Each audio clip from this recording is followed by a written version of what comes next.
বাজারের সবথেকে দামি মাছের ভিতরে শিং মাছ অন্যতম। আর দেশি মাগুর মাছের দাম সবাই জানেন। 24 থেকে 48 ঘন্টার ভিতরে এ সকল পণ্যগুলো ডেলিভারি করা হয়। সুপ্রিয় মাছ চাষি ও মৎস্য উদ্যোক্তা ভাইয়েরা, আসসালামু আলাইকুম। হামজা মৎস্য খামারের আজকের নতুন ভিডিওতে আপনাকে স্বাগতম।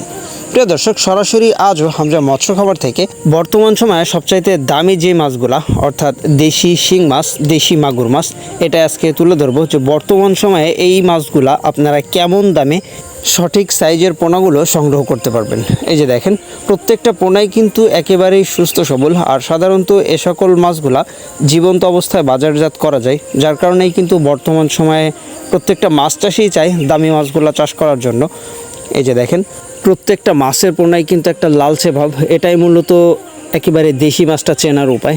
কারণ সাধারণত খাল বিলে যে ধরনের মাছগুলা পাওয়া যায় বাজারে কিন্তু সে মাছগুলোর চাহিদা একটু বেশিই থাকে। আর আমাদের প্রত্যেকটা মাছ আমরা চেষ্টা করি একেবারে সাধারণভাবে বা প্রাকৃতিকভাবে রাখার জন্য।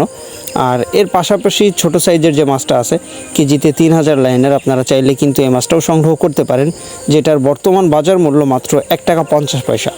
অর্থাৎ মাত্র 1 টাকা 50 পয়সাতে আপনি এই সকল সাইজের পোনাগুলো সংগ্রহ করতে পারবেন। এই যে দেখেন, আর আমরা এই সকল পোনাগুলো 24 থেকে 48 ঘন্টার ভিতরেই সারা বাংলাদেশে অক্সিজেন ব্যাগের মাধ্যমে ডেলিভারি করতেছি।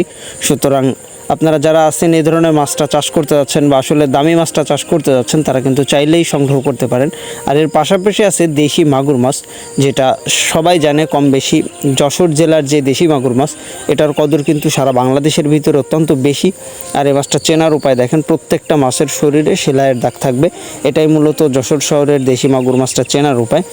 তো অনেকে আছে যারা একেবারে নতুন পুকুরে বা সবচাইতে ভালো জাতের পোনাটা কিভাবে চিনতে পারবেন বা কিভাবে সংগ্রহ করতে পারবেন, এই ধরনের বিভিন্ন প্রশ্নের ভিতরে থাকেন।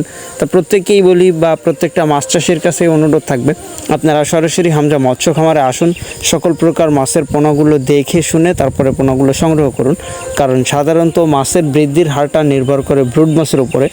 যেহেতু হামজা মৎস্য খামার থেকে প্রত্যেকটা মাছের পোনা একেবারে নিজস্ব উপায়ে এখানে ব্রিডিং করা হয়, ডিম নিষ্কাশন করা হয়, পোনা রেণু এগুলো যাবতীয় সকল কিছু একেবারে নিজস্ব উপায়ে উৎপাদন করা হয়। যার কারণেই কিন্তু আমরা সবসময়ের জন্য একটা সুলভ মূল্যে সকল প্রকার মাছের ধানি, রেণু, বড় সাইজের পোনাগুলো ডেলিভারি করে। এজন্যই প্রত্যেকটা মাছ ক্রেতার উচিত সরাসরি খামারে এসে দেখে শুনে তারপরে আপনার কষ্ট অর্জিত অর্থ দিয়ে মাছের পোনাটা সংগ্রহ করা। তা প্রিয় দর্শক, এই ছিল মূলত আজকের ভিডিওটা। দেখা হবে পরবর্তীতে আবার নতুন ভিডিওতে। আল্লাহ হাফেজ।